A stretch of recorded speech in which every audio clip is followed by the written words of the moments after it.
오늘 들려드릴 이야기는 어쩌면 익숙하게 들릴 수도 있고 어쩌면 지금 당신이 겪고 있는 일일지도 모릅니다. 자, 그럼 천천히 들어보시죠. 시댁 식구 8명이 합심해서 저를 감쪽같이 속이고 남편이 밖에서 임신시킨 상간녀를 돌보고 있었습니다. 친정엄마는 저에게 모르는 척하고 이혼하되 일단은 빈손으로 쫓겨나는 척 연기하라고 하셨죠. 그리고 한 달 뒤 어떤 일이 벌어졌을까요? 그제야 알았습니다. 엄마, 정말 엄마 수가 높으시네요. 그날은 제가 회사에서 야근을 하고 있던 날이었습니다. 9시가 다 되어갈 무렵 팀장님이 일을 일찍 끝내고 가도 좋다고 하셨죠. 요즘 남편이 통 피곤하다는 말을 달고 살던 게 생각나서 아파트 단지 입구마트에 들러 남편이 좋아하는 돼지갈비와 쌈 채소를 샀습니다. 집에 가서 따뜻한 갈비찜이나 해줄까 하고요. 아파트 현관에 들어서면서 일부러 남편에게 메시지도 보내지 않았습니다. 깜짝 놀라게 해주고 싶었거든요. 우리 집은 3층인데 2층 반쯤 올라갔을 때였습니다. 우리 집 현관문이 덜 닫혀 있었는지 안에서 왁자지껄한 말소리가 새어 나왔습니다. 남편 혼자 있는 게 아니었어요. 여러 사람이 떠드는 소리가 들렸죠. 벌써 밤 10시가 다 되어 가는데 누가 아직도 집에 있는 거지? 저는 의아한 마음에 발소리를 죽이고 살금살금 올라가 문틈으로 귀를 기울였습니다. 그 순간 들려오는 소리에 온몸의 피가 차갑게 식어버리는 것 같았습니다. 먼저 시어머니 목소리였습니다. 그 쩌렁쩌렁한 목소리는 문을 사이에 두고도 고막을 때릴 듯 선명했죠. 그 계집애, 우리 아들 씨를 뵈서 벌써 2달이나 됐단다. 이건 절대로 지은이, 그 여우 같은 년이 모르게 해야 해. 알게 되면 무슨 난리를 칠지 모른다. 지은이 바로 저였습니다. 저는 들고 있던 비닐봉지를 바닥에 떨어뜨릴 뻔했습니다. 봉지 안에서 토마토가 굴러나와 바닥에 흩어졌지만 안에서 들을까봐 숨소리조차 낼 수 없었습니다. 이어서 남편 민호의 목소리가 들렸습니다. 평소 저에게는 세상 다정하고 부드럽게 말하던 그 사람이 지금은 짜증이 잔뜩 묻어나는 말투였습니다. 엄마, 나도 알아요. 계속 숨기고 있잖아요. 근데 지은이가 요즘 자꾸 밤에 어디 가냐고 꼬치꼬치 캐물어서 핑계 대기도 힘들어요. 그 다음은 시아버지였습니다. 평소 과묵하신 분이 입을 여니 더 무서운 소리가 나왔습니다. 핑계댈 것 없어. 정 안 되면 이혼하자고 해. 우리 이씨 집안대 끊기게 놔둘 순 없다. 이 신혼집 애초에 우리 돈으로 계약금 건 거 아니냐. 이혼하게 되면 빈손으로 내쫓아. 기껏해야 위자료 몇백만 원 던져주면 그만이야. 걔가 난리치면 시부모한테 대든다고 불효녀로 몰아가면 되고 머릿속이 윙윙거려 정신을 차릴 수가 없는데 남편이 맞장구를 칩니다. 네, 아버지 말씀이 맞아요. 그리고 예금도 잘 숨겨놔야 해요. 지난번에 형한테 이체한 5천만 원. 지은이가 모르게 해야 하는데 굴러들어온 돌이 우리 집 돈을 넘보게 할 순 없죠. 이혼하고 나서 임신한 그 애 빨리 데려와야죠. 그래야 우리 아들 떡두꺼비 같은 손자 안아보시죠. 거기에 남편의 형수님. 그러니까 제 손윗동서까지 거들더군요. 맞아요. 지은이 그 여자 시집 온 지 3년이 넘도록 소식도 없고 원래부터 서방님한테 어울리지도 않았어요. 이제 애 가진 사람이 있으니 빨리 내보내야죠. 내일이라도 당장 동네 사람들한테 소문낼게요. 지은이가 몸이 안 좋아서 애를 못 낳는다고. 그래서 양심상 먼저 이혼하자고 했다고. 그래야 우리 집안 흉 안 잡히죠. 심지어 대학 다니는 시누이 남편 여동생까지 그 자리에 있었습니다. 언니 말이 맞아요. 지은 언니 진짜 눈치도 없고 짠순이라서 과자 하나 사줄 때도 벌벌 떨더니 꼴 좋네요. 오빠, 얼른 이혼해. 난 예전부터 언니 마음에 안 들었어. 문 밖에 서 있는 저는 온몸이 사시나무 떨듯 떨렸습니다. 손에 쥐고 있던 열쇠가 손바닥을 파고들어 아픈 줄도 몰랐습니다. 저 혼자만의 싸움이 아니었습니다. 시부모님, 남편, 아주버님, 형님, 시동생, 시누이, 그리고 아직 얼굴도 모르는 상간녀까지 8식구 전원이 합심해서 저를 속이고 있었습니다. 남편이 밖에서 딴 살림 차리는 걸 돕는 것도 모자라 저를 빈털터리로 쫓아내고 제 명예까지 짓밟을 계획을 다 세워놓은 겁니다. 안에서는 저한테 어떻게 이혼 이야기를 꺼낼지, 어떻게 서류에 도장을 찍게 할지, 재산은 어떻게 빼돌릴지 신이 나서 떠들고 있었습니다. 더 이상 듣고 있다가는 억장이 무너져 당장 문을 박차고 들어가 소리라도 지를 것 같았습니다. 저는 주저앉아 바닥에 흩어진 토마토와 비닐봉지를 주워 담았습니다. 최대한 소리가 나지 않게 조심하면서 천천히 계단을 내려왔습니다. 아파트 단지 입구 가로등 아래까지 와서야 떨리는 손으로 전화기를 꺼냈습니다. 엄마에게 전화를 걸었습니다. 신호가 가고 엄마 목소리가 들리자마자 참았던 눈물이 터져 나와 말도 제대로 나오지 않았습니다. 엄마, 그 사람들이, 그 식구들이 다 나를 속였어. 전화기 너머 엄마가 깜짝 놀라 목소리가 커지셨습니다. 지은아, 무슨 일이니? 천천히 말해봐. 울지 말고. 저는 가로등 밑에 쭈그리고 앉아 눈물을 훔치며 방금 들은 이야기를 전부 쏟아냈습니다. 시어머니가 상간녀 임신했다는 소리부터 시아버지가 빈손으로 내쫓으라던 말. 온 가족이 제 명예를 더럽히려고 작당한 것까지 한마디 한마디 뱉을 때마다 심장이 칼로 도려내지는 듯 아팠습니다. 다 듣고 난 엄마는 당장이라도 쫓아와 욕을 퍼부을 줄 알았는데 의외로 깊은 한숨을 내쉬며 침착하게 말씀하셨습니다. 지은아, 일단 밖에서 떨지 말고 사람 없는 조용한 데 가서 좀 진정하고 있어. 엄마가 지금 택시 타고 바로 갈게. 만나서 얘기하자. 전화를 끊고 아파트 단지 근처 공원 벤치에 앉았습니다. 바람이 불어오니 몸이 더 시리고 추웠습니다. 40분쯤 지났을까 엄마가 도착했습니다. 손에는 제 두꺼운 외투를 들고 계셨어요. 토끼 눈처럼 빨개진 제 눈을 보더니 얼른 외투를 덮어주시고 가방에서 휴지를 꺼내 얼굴을 닦아주셨습니다. 엄마, 그 사람들 너무해. 진짜 너무 사람을 바보 취급해. 저는 엄마를 부둥켜 안고 또 울음을 터뜨렸습니다. 나 시집가서 3년 동안 그 집 식구들한테 얼마나 잘했는데 시어머니 무릎 아프다고 하면 매일 주물러 드리고 형님 애 낳았을 때도 휴가까지 써가며 산바라지 다 해줬는데 어떻게 나한테 이럴 수가 있어? 엄마는 제 등을 토닥이며 한참을 기다려 주셨습니다. 제가 좀 진정되자 엄마가 입을 여셨습니다. 지은아, 억울한 거 다 안다. 근데 지금 울고만 있어선 해결될 게 없어. 잘 생각해봐. 지금 저 식구들이 똘똘 뭉쳐서 널 속이고 있어. 내가 지금 당장 쳐들어가서 따진다고 한들 너한테 증거가 있니? 저는 멍하니 엄마를 쳐다보다 고개를 저었습니다. 아니, 그냥 듣기만 했어. 그래, 증거가 없잖아. 엄마가 단호하게 말씀하셨습니다. 저쪽은 쪽수도 많은데 네가 혼자 가서 따지면 오히려 널 의부증 환자나 엿듣는 사람 취급할 거야. 그리고 네가 애 못 낳는다고 뒤집어 씌우면 동네 사람들이 널 어떻게 보겠니? 내 남편이 불쌍한 척 연기하면 넌 더 설 곳이 없어. 입술을 깨물었습니다. 분하고 억울해서 미칠 것 같았습니다.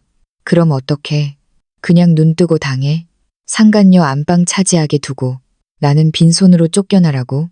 당연히 아니지. 엄마가 제 손을 꽉 잡았습니다. 눈빛이 형형하게 빛났습니다. 엄마가 방법 알려줄 테니 잘 들어. 넌 집에 들어가서 아무것도 못 들은 척해. 평소랑 똑같이 행동해. 쟤네들이 이혼하자고 할 거 아니냐. 그때 넌 남편이랑 헤어지기 싫은 척, 시댁 식구들 눈치 보는 척하면서 마지못해 이혼해 주겠다고 해. 심지어 빈손으로 나가도 좋다고 해. 저는 순간 멍해져서 엄마를 쳐다봤습니다. 엄마, 지금 무슨 소리야? 내가 왜 빈털터리로 쫓겨나? 그 집 대출금 내가 2년 동안 같이 갚았고 통장에 내 돈도 있는데 엄마가 제 손등을 치며 한숨을 쉬셨습니다. 이 바보야. 엄마가 널 진짜 손해보게 하겠니? 엄마 말 들어. 네가 순순히 협조할수록 저것들은 널 만만하게 보고 경계를 풀 거야. 네가 이혼 서류에 도장 찍어주면 그때부터 마음 놓고 허술하게 굴 거라고. 그때 우리가 천천히 증거를 모으는 거야. 내 남편 바람 피운 증거, 재산 빼돌린 증거 다 찾아서 법원에 내밀면 받아야 할 돈 10원 한 장 안 빼놓고 다 받을 수 있어. 여전히 이해가 안 가는 부분이 있었습니다. 하지만 도장 찍고 나면 끝나는 거 아니야? 그러다 도망가면 어떡해? 걱정 마. 엄마가 싸늘하게 웃으셨습니다. 저 집안 사람들 하나같이 공짜 좋아하고 탐욕스러운 거 내가 안다. 널 쉽게 쫓아냈다고 생각하면 반드시 오만하게 굴다가 꼬리를 밟힐 거야. 그리고 엄마가 아는 변호사 친구 있어. 김 변호사님이라고. 그분한테 부탁해서 도와달라고 할 거야. 지금 제일 중요한 건 네가 흔들리지 않고 연기하는 거야. 안 그러면 다 허사다. 엄마의 단단한 눈빛을 보니 조금씩 마음이 진정되었습니다. 여전히 억울했지만 산전수전 다 겪은 엄마의 연륜을 믿기로 했습니다. 그날 밤 엄마는 저와 벤치에 1시간 가까이 앉아 계시면서 몇 번이고 당부하셨습니다. 집에 가서 절대 티 내지 말고 야근해서 피곤하다고 하고 일찍 자라고요. 집으로 돌아와 현관문을 열었을 때는 이미 밤이 깊었습니다. 문을 열고 들어가니 거실 소파에 남편 민호와 아주버님, 시동생이 앉아 있었습니다. 제가 들어오자 셋 다 흠칫 놀라며 어색해 하더군요. 남편이 벌떡 일어나 다가와서 제가 든 비닐봉지를 받아들었습니다. 아까 주워 담은 걸 그대로 들고 왔거든요. 여보, 왜 이제 와? 난 또 야근하다 밤새우는 줄 알았네. 저는 고개를 푹 숙이고 기운 없는 척 목소리도 축 늘어뜨렸습니다. 응. 팀장님이 갑자기 일을 더 시키셔서. 피곤해 죽겠어. 형님, 도련님 아직 안 가셨어요? 아주버님이 헛기침을 하셨습니다. 아, 그래. 재수 씨랑 할 얘기가 좀 있어서. 얘기하다 보니 늦었네. 우린 이제 가봐야지. 그러면서 시동생과 함께 부랴부랴 외투를 챙겨 나갔습니다. 나가면서 저를 힐끔 훔쳐보는데 저는 거들떠보지도 않고 신발을 벗고 안방으로 들어갔습니다. 남편이 졸졸 따라와서 묻더군요. 여보, 왜 그래? 어디 아파? 안색이 안 좋아. 저는 침대에 엎드려 등을 돌리고 웅얼거렸습니다. 아니야. 그냥 너무 피곤해서 그래. 자고 싶어. 갈비찜은 내일 해줄게. 남편은 더 묻지 않고 그래, 얼른 자. 난 씻고 올게라며 욕실로 갔습니다. 욕실에서 물소리가 들리는데 이가 갈릴 정도로 증오가 솟구쳤습니다. 하지만 엄마 말을 떠올리며 이불을 뒤집었었습니다. 지은아, 참아. 증거 잡을 때까지만 참아. 어디 얼마나 잘 사나 보자. 그 후 며칠 동안 저는 일부러 무기력한 척했습니다. 퇴근하면 소파에 누워 TV만 보거나 머리 아프다고 일찍 잤습니다. 남편에게 말도 거의 안 걸었죠. 연기가 아니라 진짜 꼴도 보기 싫어서 그랬습니다.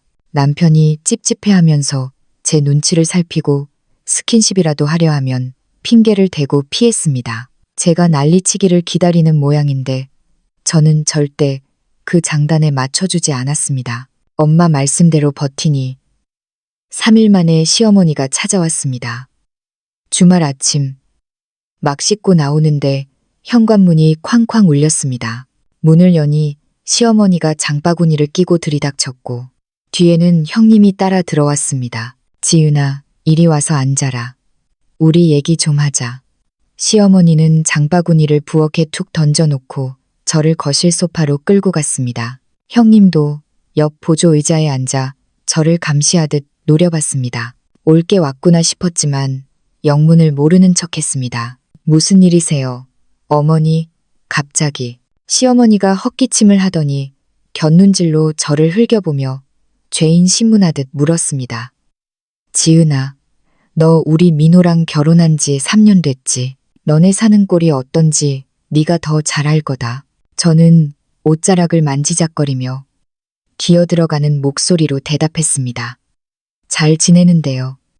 어머니, 왜 그러세요? 잘 지내긴 뭐가 잘 지내. 시어머니가 버럭 소리를 질렀습니다. 결혼한 지가 언젠데 배 소식이 감감무소식이야.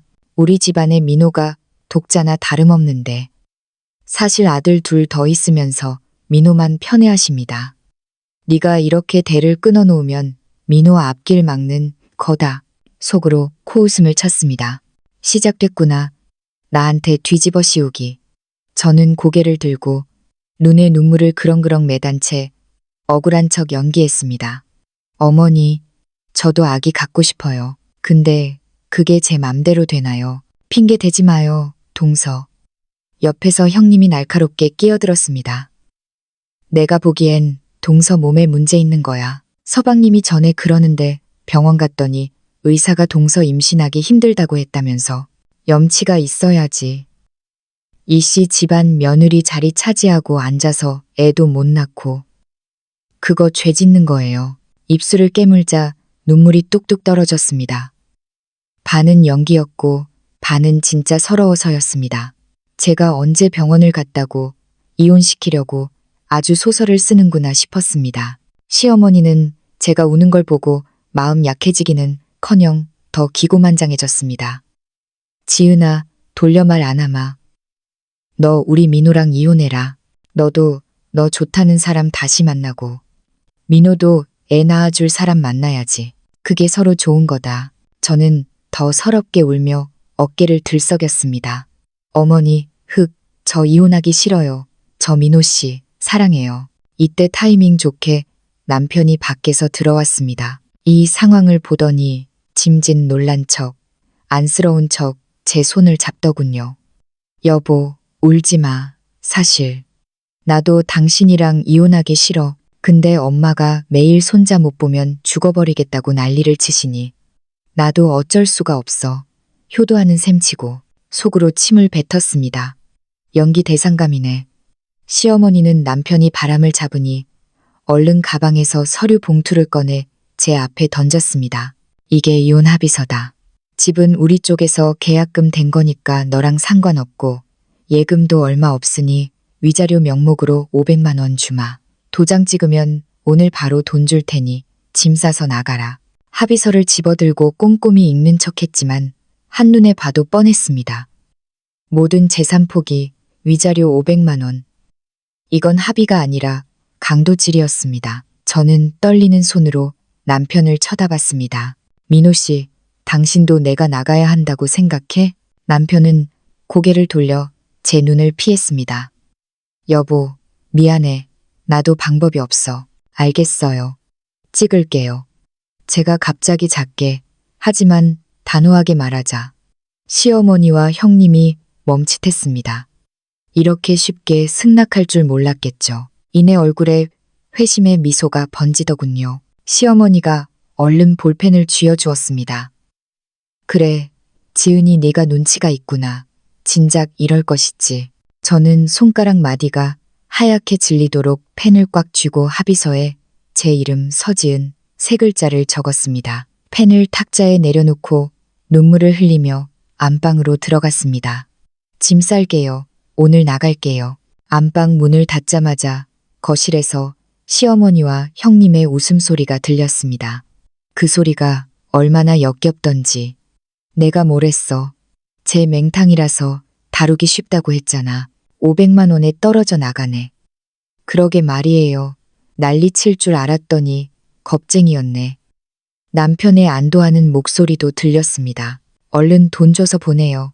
괜히 마음 바뀌기 전에. 방 안에 문을 등지고 서서 눈물을 닦았습니다. 마음은 오히려 차분해졌습니다. 이건 1단계일 뿐이니까요. 옷장에서 옷가지 몇 개만 캐리어에 대충 쑤셔 넣었습니다. 시집 올 때 가져온 것도 별로 없어서 짐 쌀 것도 없더군요. 캐리어를 끌고 거실로 나오니 시어머니가 현금 500만 원이 든 봉투를 탁자에 올려두었더군요. 저는 돈은 거들떠보지도 않고 남편을 받습니다. 나 갈게. 어머니 모시고 잘 살아. 남편은 고개만 끄덕였고 시어머니는 손을 휘저으며 재촉했습니다. 가라, 가. 다신 우리 민호 찾지 말고. 저는 캐리어를 끌고 한때 집이라고 믿었던 그곳을 걸어 나왔습니다. 현관문이 닫히는 순간 깊은 숨을 들이마셨습니다. 슬픔이 아니라 해방감이었습니다.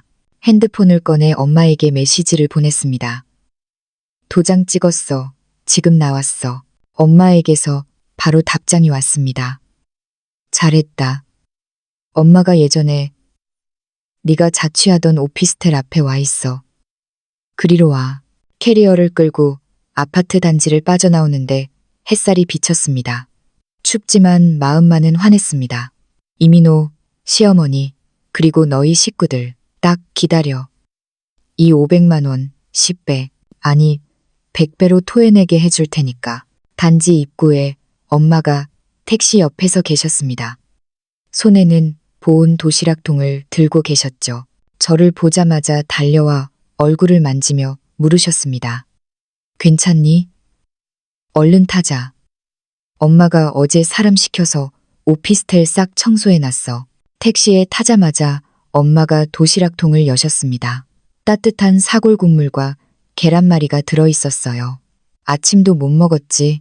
가는 길에 좀 먹어둬라. 국물을 한 모금 넘기는데 속이 뜨끈해지면서 또 눈물이 핑 돌았습니다. 엄마 없었으면 어쩔 뻔했나 싶었어요. 결혼 전에 살던 작은 오피스텔은 엄마 명의였는데 세입자 내보내고 제가 들어가게 된 거죠. 방에 들어서니 침대 시트도 새 것이고 베란다에는 엄마가 빨래해 놓은 제 옷들이 걸려 있었습니다. 엄마 코끝이 찡해졌습니다. 울긴 왜 울어? 엄마가 제 어깨를 두드리셨습니다. 지금 억울해할 시간 없다. 어제 김 변호사님이랑 통화했어. 오늘 오후에 오실 거야. 오후 2시쯤 김 변호사님이 오셨습니다. 50대 중반의 중후한 인상에 신뢰감이 가는 분이셨습니다. 엄마가 자초지종을 설명했습니다. 시댁이 상간녀 숨겨두고 임신시킨 것, 저를 속여서 협의 이혼하게 한 것까지. 변호사님은 꼼꼼히 메모하며 들으시더니 부드럽게 말씀하셨습니다. 지은 씨, 걱정 마세요.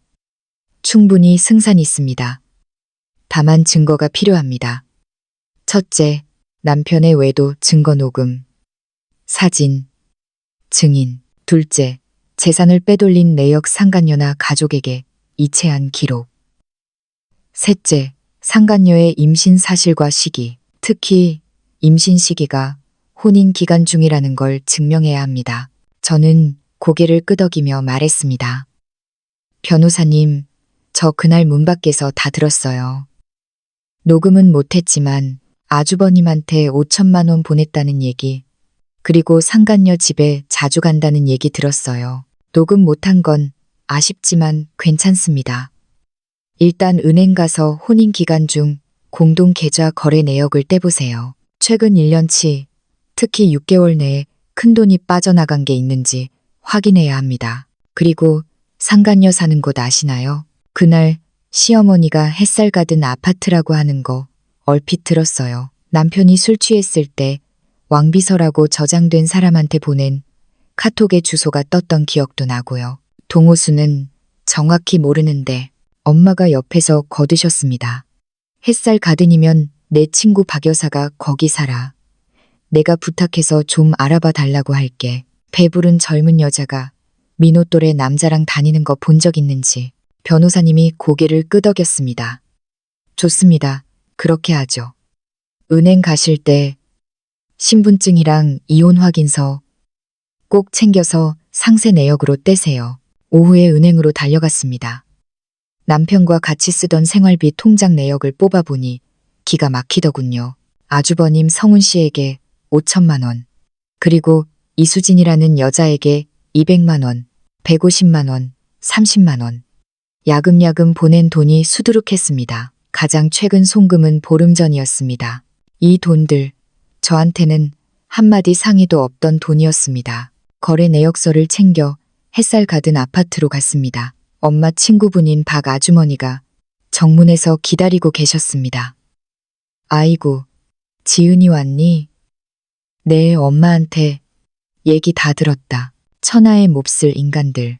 내가 알아봤는데 백삼동 살아있네. 젊은 여자가 배가 불러서 다니는데 최근에 어떤 남자가 검은색 세단을 몰고 자주 오더라. 차 번호 끝자리가 5678이던데 맞니? 가슴이 철렁했습니다. 남편 차 번호였습니다. 네, 맞아요. 그 차예요. 그럴 줄 알았어. 가자. 나무 뒤에 숨어서 보자. 우리는 나무 뒤에 숨어 30분을 기다렸습니다.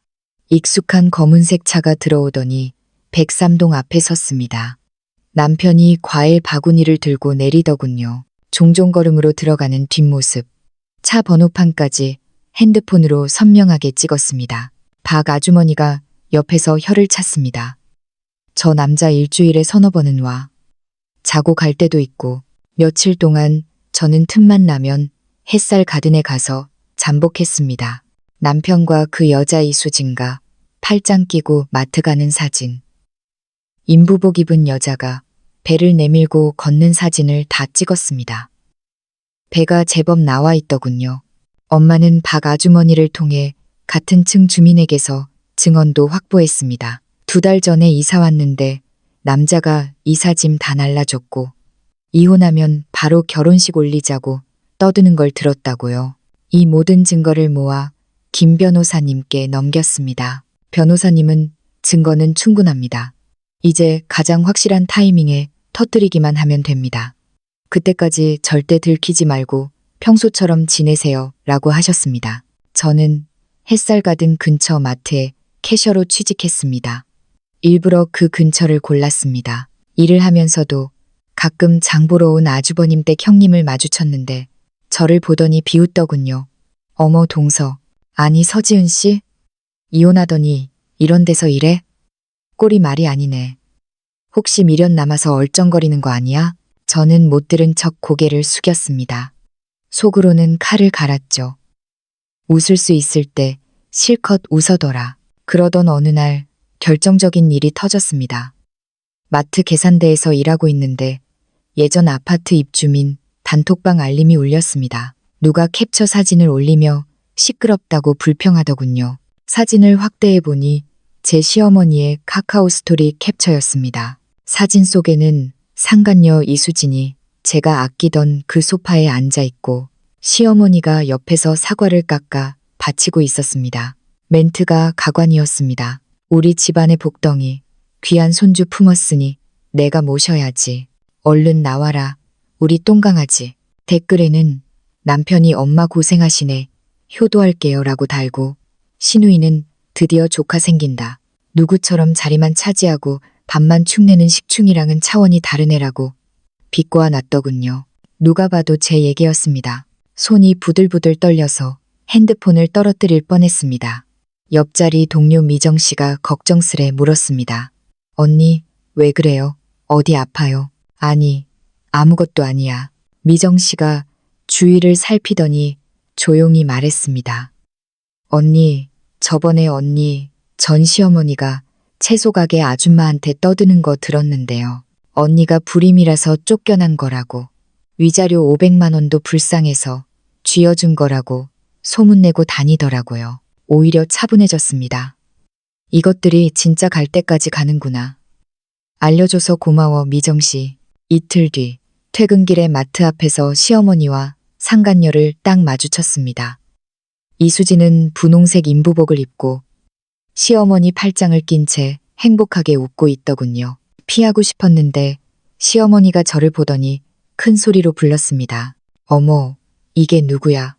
지은이 아니니? 세상 참 좁다. 저는 멈춰서서 차갑게 그들을 쳐다봤습니다.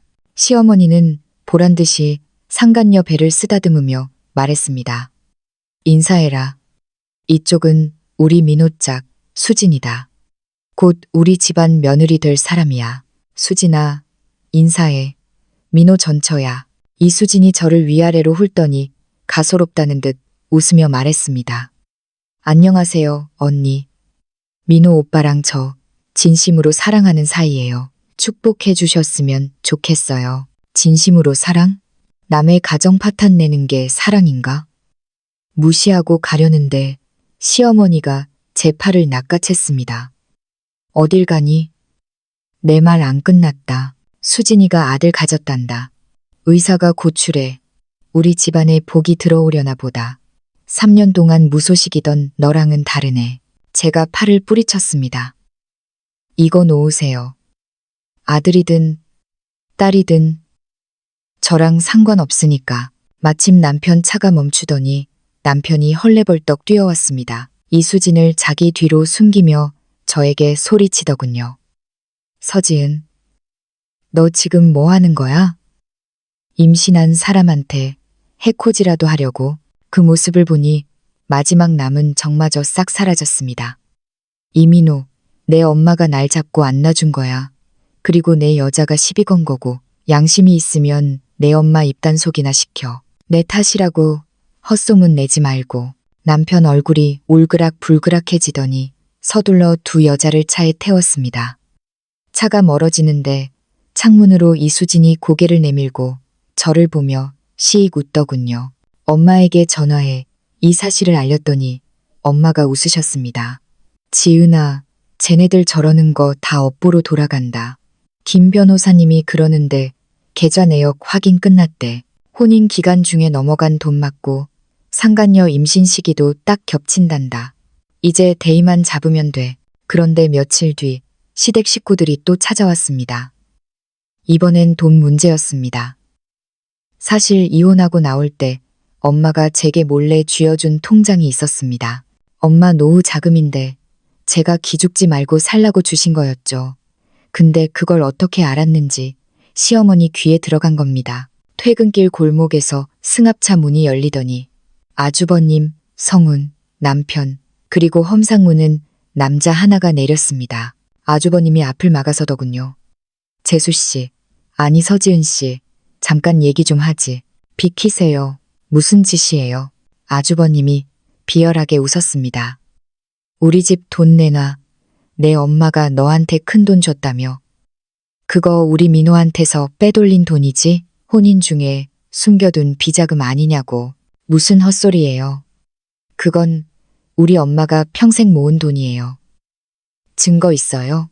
옆에서 남편이 쭈뼛거리며 거들었습니다. 지은아, 좋게 말할 때 내놔. 형이 지금 화가 많이 났어. 이민호, 양심이 있어라. 돈 빼돌린 게 누군데. 너네 형한테 보낸 5천만 원. 그 여자한테 보낸 돈. 그게 진짜 횡령이지. 제가 소리를 지르자 험상무슨 남자가 제 가방을 낚아채려 했습니다. 저는 뒷걸음질 치다 근처 슈퍼마켓으로 뛰어들었습니다. 슈퍼 주인 아주머니가 놀라서 나오셨습니다. 당신들 뭐야? 왜 남의 가게 앞에서 행패야? 경찰 부른다. 아주버님이 멈칫하더니 가정사니까 끼어들지 마쇼. 라고 소리쳤지만 주인 아주머니가 진짜로 110일을 누르려 하자 도망치듯 차를 타고 사라졌습니다. 저는 덜덜 떨리는 손으로 핸드폰을 확인했습니다. 다행히 주머니 속에서 녹음기가 돌아가고 있었습니다. 돈 내놔라. 형이 화났다는 협박이 고스란히 담겼죠. 바로 변호사님께 보냈습니다. 변호사님이 답장을 주셨습니다. 잘하셨습니다. 이제 더 기다릴 필요 없습니다. 들리는 소문에 이번 주 일요일 점심에 그 집에서 상간녀를 위한 태교 파티를 한다네요. 친척들도 꽤 부른답니다. 거기가 딱입니다. 박 아주머니 정보력 덕분에 장소도 알아냈습니다. 시댁 근처 한정식집 가장 큰 룸. 일요일 점심, 저는 가장 깔끔한 정장을 입고 화장도 단정하게 했습니다. 김 변호사님은 서류 가방을 들고 제 옆에 서 계셨죠. 식당 룸 앞에 서니 안에서 시어머니의 웃음소리가 들렸습니다. 많이들 드세요. 오늘 우리 며느리 수진이가 귀한 손자를 가져서 축하하는 자리입니다. 심호흡을 하고 문을 활짝 열었습니다. 방 안이 순식간에 조용해졌습니다. 술잔을 들고 있던 시어머니 얼굴이 사색이 되었습니다. 서지은, 네가 여기 왜 왔어? 누가 오라고 했어? 남편도 벌떡 일어났고 이수진은 남편 뒤로 숨었습니다. 저는 당당하게 방 가운데로 걸어 들어갔습니다. 왜 못 와요? 여기 우리 시댁 행사잖아요. 저 여자 뱃속에 있는 애. 저랑 민호 씨 법적으로 부부일 때 생긴 애인데 제가 축하해줘야죠. 친척들이 웅성거리기 시작했습니다. 뭐, 이혼 전에 생긴 애라고? 불륜이야. 시어머니가 소리쳤습니다. 나가, 어디서 행패야. 질투나서 헛소리하는 거지. 질투요. 제가 코웃음을 치고 김 변호사님에게서 서류를 받아들었습니다. 제가 헛소리하는지 아닌지 여기 증거가 다 말해줍니다. 먼저 핸드폰을 꺼내 녹음 파일을 틀었습니다. 남편이 이수진과 통화하며 우리 애기 3개월 됐지. 사랑해라고 속삭이는 목소리가 스피커를 통해 쩌렁쩌렁 울렸습니다. 남편 얼굴이 흑빛이 되었습니다. 김 변호사님이 변호사 배지를 내보이며 말했습니다. 이민호 씨, 이 녹취록은 법적 효력이 있는 외도 증거입니다. 저는 은행 거래 내역서를 뿌렸습니다. 이건 제 남편이 저 몰래 아주버님 이성훈 씨에게 5천만 원, 이수진 씨에게 수천만 원을 이체한 내역입니다. 부부 공동재산을 횡령한 거죠. 구석에 앉아있던 아주버님이 고개를 푹 숙였습니다. 친척들이 혀를 차며 손가락질했습니다. 아니, 동생 돈을 떼먹어? 재수 씨 몰래? 마지막으로 사진 뭉치를 식탁 위에 던졌습니다. 햇살 가든에서 찍은 그들의 다정한 사진들, 이사 날짜 증언까지. 이수진 씨, 2달 전에 이사했죠? 그때 저랑 이민호 씨 이혼 안 했습니다. 남의 남편이랑 살림 차리고 임신한 거 온 세상이 다 압니다. 이수진이 울음을 터뜨리며 남편을 잡고 흔들었습니다. 오빠, 말 좀 해봐. 아니라고 해. 하지만 명백한 증거 앞에 남편은 꿀먹은 벙어리였습니다. 거짓말하지 마. 너 임신 3개월이라며. 우리 이혼한 지 1달 됐어. 계산이 안 돼? 제 일갈에 좌중은 찬물을 끼얹은 듯 조용해졌습니다. 시어머니는 아이고, 아이고 하더니 뒷목을 잡고 쓰러지는 신용을 했습니다. 식당은 아수라장이 되었습니다. 변호사님이 제게 속삭였습니다. 갑시다. 보여줄 건 다 보여줬습니다. 식당을 나오는데 햇살이 눈부셨습니다. 묵은 체증이 싹 내려가는 기분이었습니다. 그 뒤의 일은 속전속결이었습니다. 소송이 진행되었고 법원은 남편의 유책 사유를 인정했습니다. 이수진에게 간 돈, 아주버님에게 간 돈, 그리고 신혼집에 대한 기여도까지 모두 인정받아 저는 총 1억 2천만 원을 돌려받으라는 판결을 받아냈습니다. 남편은 회사에서도 잘렸습니다. 불륜과 횡령 사실이 회사에 투서로 들어갔거든요. 변호사님, 작품이었죠. 회사명의 실추로 해고당하고 퇴직금도 깎였다고 들었습니다. 시어머니는 병원에 입원했고 그 병실에 이수진과 그 엄마가 쳐들어가서 난리를 쳤답니다. 당신 아들 백수 됐는데 내 딸 어떻게 책임질 거야. 위자료 내놔. 안 그러면 애 지울 거야. 돈 없는 남편이 쩔쩔매는 꼴이 볼만했다고 하더군요. 결국 형제끼리도 내가 잘했니 하며 치고받고 싸우다 경찰까지 왔다고 합니다. 저는 돌려받은 돈과 엄마 돈을 합쳐 작은 김밥집을 냈습니다. 엄마 손맛 김밥. 가게는 작지만 깔끔하고 제가 직접 만두도 빚고 김밥도 맙니다. 박 아주머니가 단골들을 몰고 와주셔서 장사는 아주 잘 됩니다. 어느 날 늦은 밤 마감을 하고 있는데 유리창 너머로 누군가 서성이는 게 보였습니다. 남편이었습니다. 꾀죄죄한 몰골로 가게 안에 저를 쳐다보고 있더군요. 제가 엄마와 웃으며 이야기하는 모습을 한참 보더니 고개를 숙이고 어둠 속으로 사라졌습니다. 불쌍하다는 생각도 들지 않았습니다. 그냥 남일 같았습니다. 엄마가 제 손을 잡으며 말씀하셨습니다. 지은아, 그때 엄마가 참으라고 해서 서운했지.